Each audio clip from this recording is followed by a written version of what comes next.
Viewers, welcome to Spoorthi's kitchen. ನಾನು ನಿಮ್ಮ ಕನ್ನಡತಿ ಸ್ಫೂರ್ತಿ. ಇದು ನನ್ನ first YouTube cooking video. I hope ಈ ನಿಮ್ಮ ಮನೆ ಮಗಳಿಗೆ ನೀವೆಲ್ಲ ಸಪೋರ್ಟ್ ಮಾಡ್ತೀರಾ ಅಲ್ವಾ?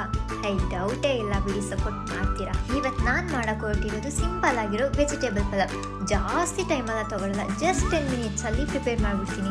ಬೇಗ ಸ್ಟಾರ್ಟ್ ಮಾಡೋಣ ಬನ್ನಿ. ನಾವು ಲೆಟ್ಸ್ ಸಿ ಇಂಗ್ರೀಡಿಯೆಂಟ್ಸ್. ನಾನು ಸ್ವಲ್ಪ ಬೀನ್ಸ್ನ ಕಟ್ ಮಾಡ್ಕೊಂಡಿದ್ದೀನಿ, ಒಂದು ಕ್ಯಾರೆಟ್, ಒಂದು ನವಿಲುಕೋಸು ಮತ್ತು ಒಂದು ಪೊಟ್ಯಾಟೊ. ನಿಮ್ಗೆ ಎಷ್ಟು ಬೇಕೋ ಅಷ್ಟು ಮಾಡ್ಕೊಳ್ಳಿ, ಕ್ವಾಂಟಿಟಿ ನೋಡ್ಕೊಂಡು.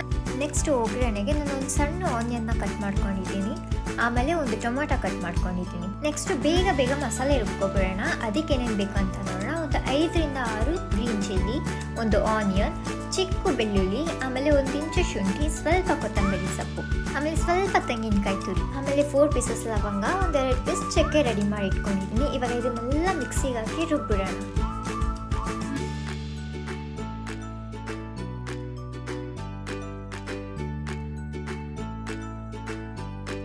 ಇದಕ್ಕೆ 1 spoon chilli powder, next 1 spoon garam masala ಹಾಕೊಳ್ಳೋಣ. ಇವಾಗ ಇದಕ್ಕೆ ಸ್ವಲ್ಪ ವಾಟರ್ ಹಾಕ್ಬಿಟ್ಟು ರುಬ್ಬಿಡೋಣ. ಎಷ್ಟು ಬೇಗ ರುಬ್ಬಿಟ್ಟೆ ನಾನು. ಮಸಾಲೆನೇ ಘಮ ಆಗ್ತಿದೆ, ಫುಲ್ ನನ್ನ ಬಾಯಲ್ಲೆಲ್ಲ ನೀರು ಬರ್ತಿದೆ. ಈಗ ಸ್ಟವ್ ಮೇಲೆ ಕುಕ್ಕರ್ ಇಟ್ಕೊಳ್ಳಿ. ಆ ಕುಕ್ಕರ್ಗೆ ಸ್ವಲ್ಪ ಎಣ್ಣೆ ಹಾಕೊಳ್ಳಿ. ಆ ಎಣ್ಣೆನ ಕಾಯಕ್ಕೆ ಬಿಡೋಣ. ಅದು ಕಾದ್ಮೇಲೆ ಅದಕ್ಕೆ 2 ಪಲಾವ್ ಎಲೆ ಹಾಕೊಳ್ಳೋಣ. 2 ಪಲಾವ್ ಎಲೆ ಹಾಕೊಳ್ಳೋಣ.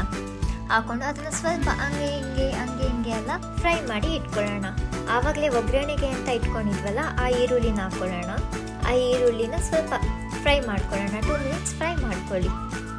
ನೆಕ್ಸ್ಟ್ ಈರುಳ್ಳಿ ಎಲ್ಲ ಫ್ರೈ ಆದಮೇಲೆ ಟೊಮೊಟೊನ ಹಾಕ್ಕೊಳ್ಳೋಣ. ಸ್ವಲ್ಪ ಟೊಮೊಟೊ ಅದೇ ಆವಾಗಲೇ ಕಟ್ ಮಾಡಿ ಇಟ್ಕೊಂಡಿದ್ವಲ್ಲ ಈರುಳ್ಳಿ ಜೊತೆ, ಅದೇ ಟೊಮೊಟೊನ ಇವಾಗ ಇಲ್ಲಿ ಆ್ಯಡ್ ಮಾಡ್ಕೊಳ್ಳೋಣ. ಆಮೇಲೆ ಆವಾಗಲೇ ವೆಜಿಟೇಬಲ್ಸ್ನ ಕಟ್ ಮಾಡಿ ಇಟ್ಕೊಂಡಿದ್ವಿ ನೋಡಿ, ಅದನ್ನ ಇವಾಗ ಮಿಕ್ಸ್ ಮಾಡ್ಕೊಂಡು ಅದನ್ನು ಸ್ವಲ್ಪ ಹೊತ್ತು ಫ್ರೈ ಮಾಡೋಣ.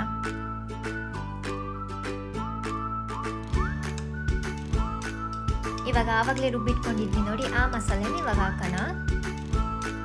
ಇವಾಗ ಅದನ್ನು ಮಿಕ್ಸ್ ಮಾಡಿಕೊಂಡು 2 minutes ಫ್ರೈ ಮಾಡೋಣ. ಫ್ರೈ ಮಾಡುವಾಗ ಅದಕ್ಕೆ ಸ್ವಲ್ಪ ಸಾಲ್ಟ್ ಹಾಕೊಳ್ಳೋಣ. ಇನ್ನೂ ಹಾಕಿಲ್ಲ, ಇವಾಗ ಹಾಕ್ತೀನಿ ನೋಡಿ. ಸ್ವಲ್ಪ ಸಾಲ್ಟ್ ನಮ್ಮ ಟೇಸ್ಟಿಗೆ ಹೆಂಗೆ ಬೇಕು ಹಂಗೆ ಹಾಕ್ಕೊತೀವಿ. ನಿಮ್ಗೆ ಎಷ್ಟು ಬೇಕೋ ಅಷ್ಟು ಹಾಕೊಳ್ಳಿ. ಜಾಸ್ತಿ ಬೇಕು ಅಂದರೆ ಜಾಸ್ತಿ ಹಾಕೊಳ್ಳಿ, ಕಮ್ಮಿ ಬೇಕು ಅಂದರೆ ಕಮ್ಮಿ ಹಾಕೊಳ್ಳಿ. ಫಸ್ಟೇ ನಾನು 1.5 ಗ್ಲಾಸ್ ಸಣ್ಣ ಅಕ್ಕಿನ ವಾಶ್ ಮಾಡಿಟ್ಟಿದ್ದೆ. ಇವಾಗ ಇದಕ್ಕೆ ನಾನು 3 glasses ವಾಟರ್ ಹಾಕ್ಬಿಟ್ಟು ಮತ್ತು ಆವಾಗಲೇ ತೊಳೆದಿರ್ತಿದ್ನಲ್ಲ ಆ ರೈಸ್ನ ಇವಾಗ ಆ್ಯಡ್ ಮಾಡ್ತೀನಿ ನೋಡಿ. ಇವಾಗ 3 ಗ್ಲಾಸಸ್ ವಾಟರ್ ಹಾಕ್ತೀನಿ. 3 ಗ್ಲಾಸಸ್ ವಾಟರ್ನ ಹಾಕ್ತೀನಿ.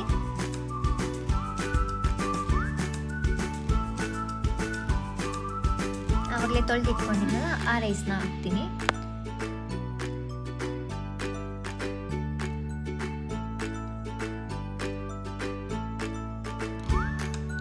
ಈಗ ರುಚಿಗೆ ತಕ್ಕಷ್ಟು ಸಾಲ್ಟ್ನ ಹಾಕೊಳ್ಳೋಣ. ಈಗ ಕುಕ್ಕರ್ ಕ್ಯಾಪ್ ಹಾಕ್ಬಿಟ್ಟು ಕ್ಲೋಸ್ ಮಾಡಿಬಿಟ್ಟು ಇಡೋಣ. ಹೈ ಫ್ಲೇಮಲ್ಲಿ ಇಟ್ಬಿಟ್ಟು 2 ವಿಷಲ್ಸ್ ಬರೋವರೆಗೂ ವೆಯ್ಟ್ ಮಾಡೋಣ. ಫೈನಲಿ 2 ವಿಷಲ್ಸ್ ಆಯಿತು. ಇವಾಗ ಹೇಗೆ ಬಂದಿದೆ ಅಂತ ನೋಡೋಣ. ಘಮ ಅಂತಿದೆ. ನಂಗೆ ತಡ್ಕೊಳಕ್ಕಂತೂ ಆಗ್ತಾಯಿಲ್ಲ. ಸ್ಟಾರ್ಟಿಂಗ್ ಮಸಾಲೆಯಲ್ಲೇ ನಂಗೆ ತಡ್ಕೊಳಕ್ಕಾಗ್ತಾ ಇರಲಿಲ್ಲ. ಇವಾಗ ಕೆಳಗಡೆ ಎಲ್ಲ ಮಸಾಲಾಸ್ ಇರುತ್ತೆ, ಅದನ್ನೆಲ್ಲ ಫುಲ್ ಟರ್ನ್ ಮಾಡಿದ್ರೆ ನಮಗೆ ಫುಲ್ ಮಸಾಲ ಎಲ್ಲ ಸ್ಪ್ರೆಡ್ ಆಗುತ್ತೆ. ಫೈನಲಿ ಇವಾಗ ರೆಡಿ ಆಗಿದೆ. ಫಸ್ಟ್ ನಾನು ಹೋಗ್ಬಿಟ್ಟು ನಮ್ಮಮ್ಮ ಕೊಟ್ಬಿಟ್ಟು ಟೇಸ್ಟ್ ಮಾಡೋಕೆ ಹೇಳ್ತೀನಿ. ನೀವು ಅಷ್ಟೇ ಇದನ್ನು ಟ್ರೈ ಮಾಡಿಬಿಟ್ಟು ಹೇಗಿದೆ ಏನು ಅಂತ ಕಮೆಂಟ್ಸ್ ಮಾಡೋದನ್ನ ಮಾತ್ರ ಮರಿಬೇಡಿ. ಆ್ಯಂಡ್ ನಿಮ್ಮ ಫ್ಯಾಮಿಲಿ ಫ್ರೆಂಡ್ಸ್ಗೂ ಶೇರ್ ಮಾಡಿ, ಸಬ್ಸ್ಕ್ರೈಬ್ ಮಾಡಿ ಟ್ರೈ ಮಾಡೋಕ್ಕೆ ಹೇಳಿ. ಆ್ಯಂಡ್ ನೀವು ಸಬ್ಸ್ಕ್ರೈಬ್ ಮಾಡಿ ಬೆಲ್ ಐಕಾನ್ನ ಟ್ಯಾಪ್ ಮಾಡೋದು ಮಾತ್ರ ಮರಿಬೇಡಿ. ನಿಮ್ಮ ಮನೆ ಮಗಳು ನೆಕ್ಸ್ಟ್ ರೆಸಿಪಿ ಜೊತೆಗೆ ನಿಮ್ಗೆ ಸಿಗ್ತಾಳೆ. ಅಲ್ಲಿವರೆಗೂ ಹ್ಯಾಪಿಯಾಗಿ ಖುಷಿಯಾಗಿರಿ.